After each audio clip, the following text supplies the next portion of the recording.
Yeah, it's funny. It's a great question. I mean, I think like a lot of business owners and entrepreneurs, it's probably in your childhood. You know, lots of people have the version of the lemonade stand or try to sell stuff. My first entrepreneurial venture was probably getting getting paid by my brother and sister to go to the shop to buy sweets. So they didn't want to do it, and I saw a margin opportunity there for them who are a bit lazy, didn't want to go to the shop around the corner. I'd run over there in 2 minutes, buy 5 sweets, and keep 10p. So I kind of developed an entrepreneurial bent and spirit very early. And that kind of kept through. You know, I used to read in my early teens, I used to read, you know, the old school books that used to have like adverts of local businesses. Like they still got like an old school sort of yellow pages. I used to read that like a book. I'd look at the businesses and go, oh, what's this do? What's that motorcycle shop? What's this forest? What is that? I don't understand it. And I had it by my bed for about 3 years. I just kept on looking at it, sort of almost fantasizing about what I know. There was no entrepreneurs in our family. I come from a family of laborers and builders and, you know, people working in shops and that kind of stuff. So no entrepreneurs in my family. But I just had a real kind of interest and passion for it. I just found it really interesting. I don't know why, I just did. So I kind of did that, and then I started developing some thoughts on what I might do and what I shouldn't do and how does it work. And I think my first actual business was very non-digital. I was 19, maybe 20 at the time. I left school very early at 15, and then kind of did various things in between.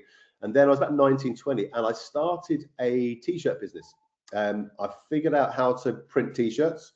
I did a course in the Mary Ward Centre in Islington.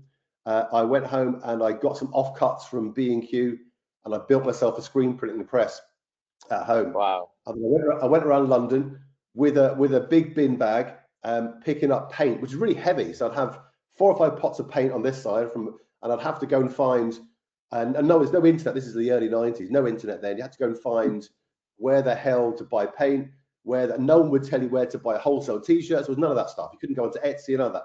So you had to figure it out all for yourself.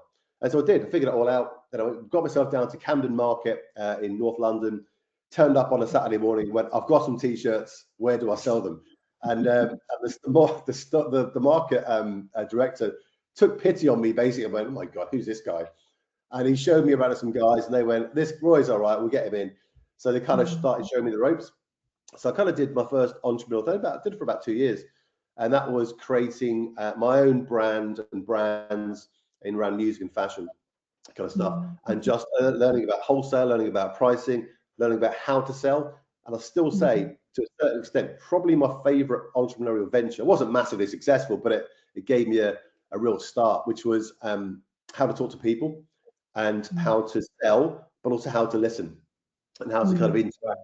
And when you're on, I'd advise, even these days with all our internet and all our technology, I would advise anyone, if they've got any opportunity to get into some sort of market or some sort of street level operation, even a shop where you can actually interact with people on a real-time basis and you meet hundreds and hundreds of people, it supersizes your learning really quickly, because you learn very quickly what people are all about and what drives them, what motivates them, the conversations they have, and how you talk to them. I think that listening skill and that understanding of people, I think I got that imbued into me very early, and that was my first entrepreneurial venture.